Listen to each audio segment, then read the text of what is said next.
Hey,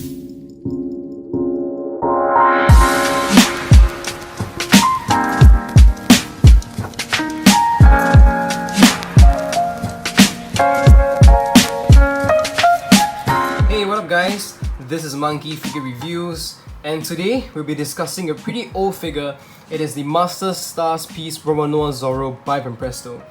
So this figure was released in the year 2013. That's about 5 years back, and I would say relatively old in terms of figures.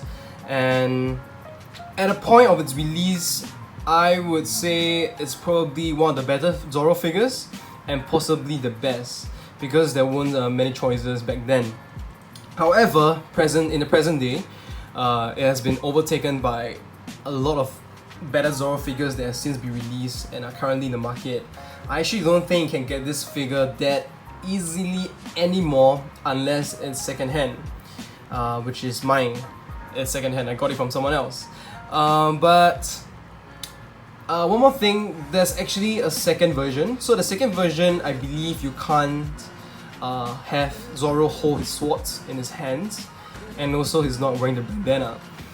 I will suppose typically people will prefer this older version than that newer version. Alright, so I'm pretty sure as well you have seen this figure pop out in some of my other videos, other Zoro videos. I just didn't have time or didn't look into this figure to make a video about it, but here we are now.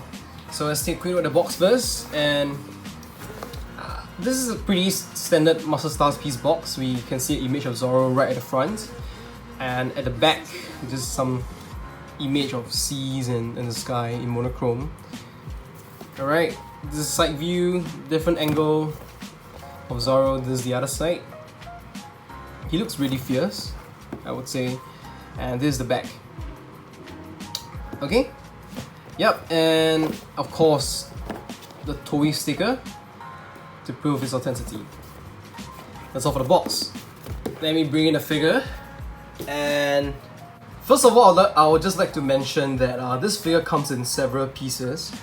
The top part, the upper half of his body actually comes off as one piece, and both of his legs are individual pieces as well. His left leg and right leg have to be inserted to this, like, I don't know, the middle portion of the figure.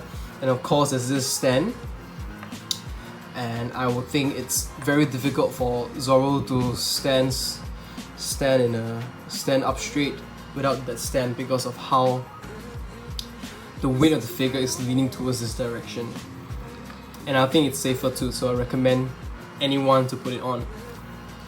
Of course, we have his swords that can be unsheathed, as you can see. So you can either put them in his hands, or if you do not want that, you can just put it back into the sheath. You can sheath the swords.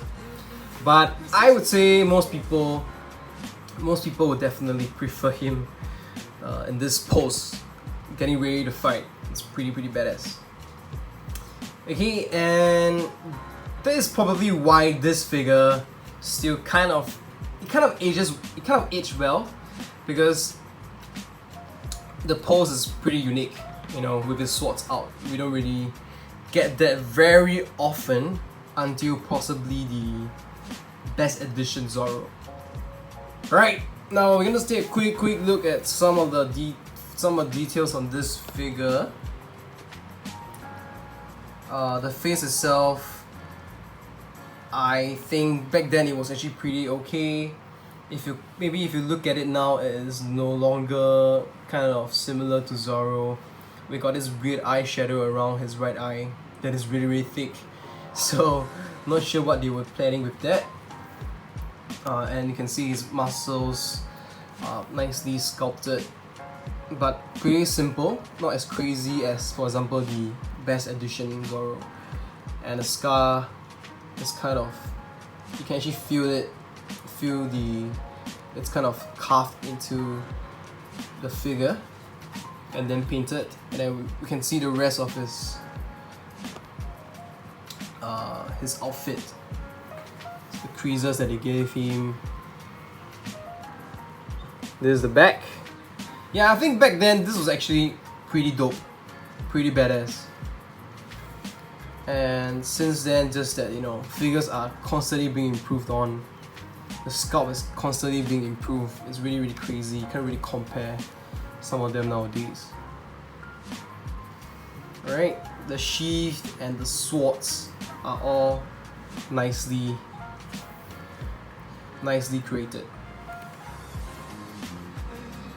Okay? Yeah, I don't want to go into like too many details because I think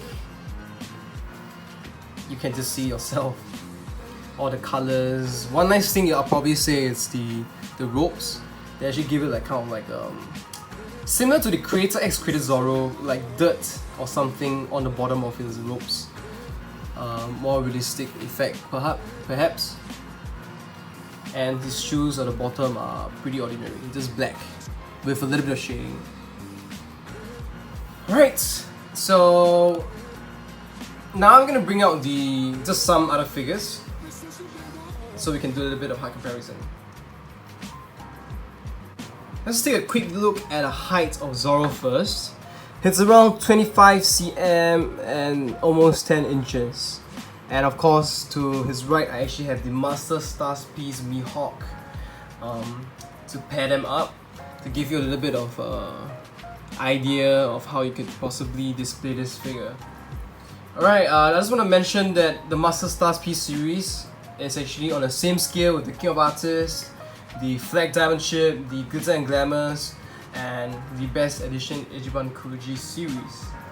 And if you want to look how this Zoro compares with other Zoros, you can check it out at the the Best Edition Ichiban Kuji Zoro video. Alright, with another comparison, I'm gonna bring in just POP Zoro for you guys to take a look. Master Stars piece and series with similar scale are all taller than the POP. Lastly, I just want to add that even though this figure is pretty old, it still has its own unique value in terms of the way it poses, and of course, it's how it can fit into certain series with the same scale. The only one that I think that kind of beats out this within the same scale, it is the Best Edition Zoro. The King of Artists Zoro probably loses out because he has a lack of dynamism, and then Zoro actually looks skinny as hell compared to this one. So pretty good choice, and how I'll display definitely is with figures from similar scale such as Mihawk or even possibly Luffy or Sanji from other series. They will look great together. Thank you guys for listening to this video, listening to me reviewing, and if you've not done so, please subscribe to the channel and hit the notifications button, as well as give this video a thumbs up if you enjoyed it. Comment if you have anything to ask, anything to talk about, or hit me out on my Instagram. I would appreciate it to hang out with you guys. Thank you guys, and see you again.